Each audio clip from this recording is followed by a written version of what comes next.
Bacaan hari ini diambil dari Injil Lukas bab 7 ayat 24 sampai 30. Yesus berbicara kepada orang banyak tentang Yohanes. Untuk apakah kamu pergi ke padang gurun, melihat buluh yang digoyangkan angin kian kemari? Atau untuk apakah kamu pergi melihat orang yang berpakaian halus? Orang yang berpakaian indah dan yang hidup mewah, tempatnya di istana raja. Jadi untuk apakah kamu pergi melihat nabi? Benar, dan aku berkata kepadamu, bahkan lebih daripada nabi. Karena tentang dia ada tertulis, lihatlah, aku menyuruh utusanku mendahului engkau. Ia akan mempersiapkan jalanmu di hadapanmu.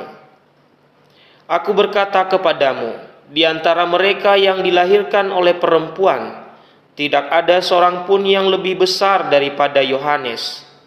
Namun yang terkecil dalam kerajaan Allah lebih besar daripadanya.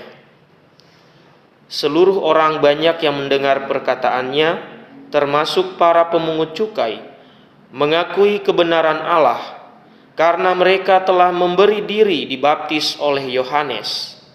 Tetapi orang-orang Farisi dan ahli-ahli Taurat menolak maksud Allah terhadap diri mereka, karena mereka tidak mau dibaptis oleh Yohanes. Demikianlah Injil Tuhan. Terpujilah Kristus. Bapak-bapak, mengupayakan hal baik, mewujudkan keadilan dan berbicara soal kebenaran tidaklah mudah. Melalui media online kita bisa melihat orang yang jujur, yang baik dan benar, malah dibuli dan diserang habis-habisan. Herannya, atas nama agama, mereka kerap kali menyingkirkan orang benar. Apa yang terjadi dalam kehidupan kita persis sama seperti yang dialami oleh Yohanes Pembaptis sebagai nabi, yang ditolak oleh orang-orang Farisi dan ahli Taurat atas nama agama. Yesus dengan keras memperingatkan orang-orang Farisi dan ahli-ahli Taurat bahwa orang berdosa dan pemungut cukai mengalami pertobatan ketika berjumpa dengan Yohanes. Mereka kemudian minta dibaptis sebagai tanda pertobatan. Orang banyak dan juga pemungut cukai mengakui kebenaran Allah dan minta diri dibaptis. Sementara ahli Taurat dan orang Farisi malah menolak maksud Allah terhadap diri mereka.